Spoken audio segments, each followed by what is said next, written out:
Salut! Alors, que penser de ce match aller?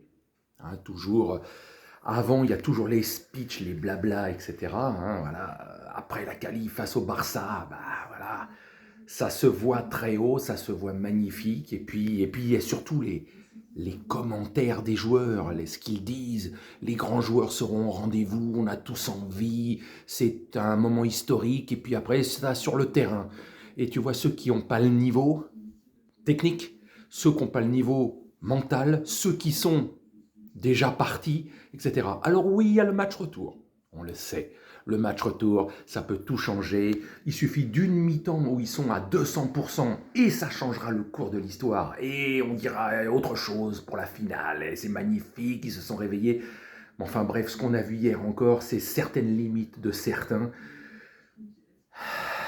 Putain.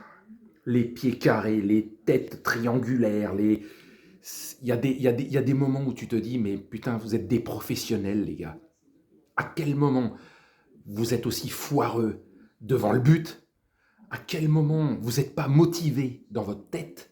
Pour certains qui ont plus ou moins envie, c'est à un moment donné. Ce sont des joueurs professionnels. Ils ont que ça à foutre. C'est H24, c'est leur vie.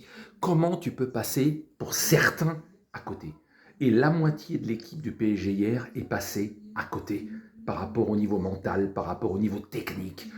Des têtes au point de pénalty, tu les fous 5 mètres à côté, ou Dembélé, j'allais dire Mbappé, mais Dembélé, qu'on a encensé depuis un mois, évidemment il est revenu dans ses travers, le tir 5 mètres à côté, alors que le mec il peut dribbler toute l'équipe avant, quoi. Enfin bref. On va pas résumer tout ce qui a été dit, etc. Parce que voilà. C'est chiant. C'est chiant. Alors oui, il y a le retour. Oui, ils vont peut-être pouvoir démonter le Dortmund et aller en finale, ou se faire démonter en demi-finale, et ça serait une méga déception. On verra. Mais en finale, tu auras un autre morceau qui sera encore plus difficile. Faut pas louper tant d'occasions, parce que des occasions, voilà. Et puis, c'est Paris. C'est souvent Paris. Première demi-heure. Ils sont pas archi dominés. Il n'y a pas de danger majeur. C'était ni l'un ni l'autre ne dominait réellement, donc c'était un match équilibré, pas de danger majeur. Et tu fais pas l'effort défensif pour aller contrer le mec Brandt là, qui lance en avant là, pas de hors-jeu, les défenseurs sont à la ramasse et il y a ce but. Et sur ce but, sur lequel Mbappé, il me semble, ne va pas vraiment interférer sur le joueur qui va dégager le ballon sur 40 mètres, parce qu'il ne fait pas vraiment un effort défensif tel que ça le gêne réellement.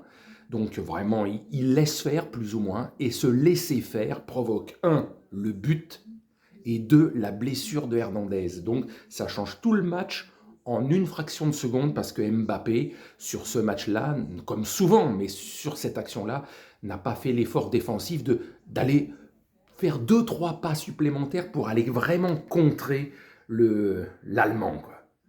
Il n'a pas fait ça. Il a fait semblant un peu de courir, mais sur le côté, c'est-à-dire qu'il ne le gêne absolument pas pour dégager le ballon en avant à 40 mètres devant et provoquer donc le but, suivi de la blessure d'Hernandez. Bref, on verra bien le match retour, mais bon, tout a été dit, vu et tout ça, mais c'est tellement évident que certains n'ont pas le niveau, ou mental, ou technique, et ça ne peut pas reposer sur l'autre moitié de l'équipe qui essaie de faire ce qu'elle peut. Bref, un retour, on verra, mais voilà. Toujours les montagnes russes avec ce club. Toujours les montagnes russes. Allez, salut.